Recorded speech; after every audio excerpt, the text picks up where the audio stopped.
தமிழ்நாடு வறண்டு கிடக்கு, விவசாயி செத்து மடிகிறான். இன்றைக்கி நெசவாளிகளும் போராடுறாங்க. நமக்கு சோறு போகிற விவசாயிகள் டெல்லிக்கு போய் கோவணம் கட்டிக்கிட்டு எலியை தின்னுக்கிட்டு பாம்பை தின்னுக்கிட்டு போராடுறாங்க. ஆறெல்லாம் வறண்டு கிடக்கு. மற்ற மாநிலங்கள்ல எல்லாம் தண்ணி நல்லா ஓடுது, அங்கே மண்ணை திருட முடியல. தமிழ்நாட்டு ஆறுகள் எல்லாம் வறண்டு கிடக்கிறதுனால மண்ணை திருடி விற்றுக்கிட்டு இருக்காங்க வேறு ஸ்டேட்டுக்கு. இந்த நிலையில் இப்படி ஒரு தேர்தல் தேவையான மக்கள் கேட்கலாம். இது 2 வருஷத்துக்கு ஒரு வர்ற வழக்கமான தயாரிப்பாளர் சங்க தேர்தல்.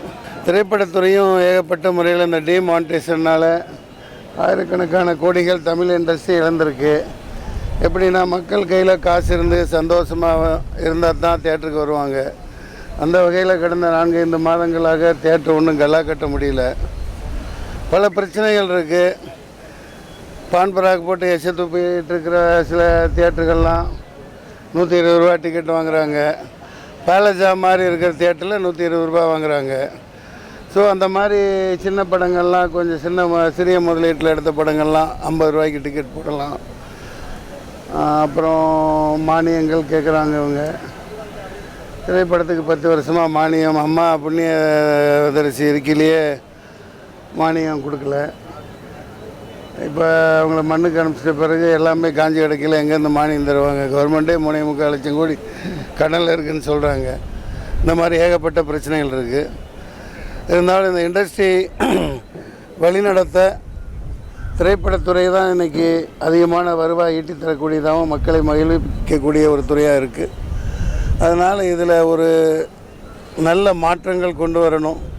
திருட்டு விசிடி அமெரிக்கா கனடாவிலேருந்து ஒருத்தன் ஏற்கிறான், யாரும் சம்பாதிக்க முடியல. அதை இத்தனை வருஷம் இருந்தவங்க செயல்படுத்தலை. இந்த ஜெயிச்சு வர்றவங்க அதை செயல்படுத்துவாங்க. அதுக்கு நான் 2-3 ஐடியாவும் சொன்னேன். இப்போது முல்லா நசீருதீன் ஷா கதையாக வெளியூர் போயிருந்தாராம். வீட்டுக்கு வந்து பார்க்கையில் எல்லா பொருளும் திருடு போயிருந்துச்சான். கட்டல் இல்லை, படுக்கை இல்லை, பெட் இல்லை, அலமாரி இல்லை, எல்லாமே இல்லை. பார்த்தா அந்த ஊர் திருட வீட்டில் எல்லாமே இருந்துச்சான். இவர் போய் அங்கே படுத்துக்கிட்டார். அதான் என் வீடுன்ட்டார். அந்த மாதிரி திருட்டு விசதி வருதுன்னா இப்போ பஸ்ஸில் போடுறாங்கன்னு வச்சுங்க. நான் சொன்னேன், நேராக பஸ்ஸில் உள்ளவங்களை இறக்கிட்டு பஸ்ஸில் போய் உட்காந்துக்குங்க. நம்ம படம் அதில் ஓடுறதுனால பஸ்ஸை ஓட்டிக்கிட்டு போயிடுங்க நீங்கள், அவ்வளோதான். அந்த மாதிரி ஒரே ஒரு இது அரசாங்க உதவியோடு இதை செய்யலாம். திருட்டு விசதி பெரிய இதாக இருக்குது. அதுக்கு ஒரே வழி என்னென்னா, இங்கே 10 வருஷமாக 15 வருஷமாக அந்த .com அதுன்னு வரும் நெட்டில் வரியாக வந்து இந்த சிவிடி டிவிடியில் வந்தது எல்லாத்தையும் ஒரு படத்துக்கு இத்தனை கோடின்னு போட்டு ஆயிரக்கணக்காக 10,000 20,000 கோடின்னு எவ்வளோ இழப்போ அது மேலே எஃப்ஐஆர் போட்டு அது சென்ட்ரல் கவர்மெண்ட்டில் போய் அப்ளிகேட் பண்ணி அந்த சைபர் கிரைமில் அட்டாச் பண்ணி அதன் மூலம் ஸ்ட்ராங்காக நடவடிக்கை எடுத்து 4 பேர் அங்கேயே போய் அந்த கவர்மெண்ட்டில் கனடாலேயே அமெரிக்காலேயே உட்காந்துக்கிட்டு அதை சரியாக அமல்படுத்தி இத்தனை இழப்பை ஏற்படுத்தியிருக்காப்புல, இவ்வளோ லாஸு, அதனால் அந்த ஆளை கொடுங்கன்னு சொன்னால் ஒரே நாளில் கவர்மெண்ட்டுக்கு ஆயிரக்கணக்காக லட்சம் கோடி வரும்.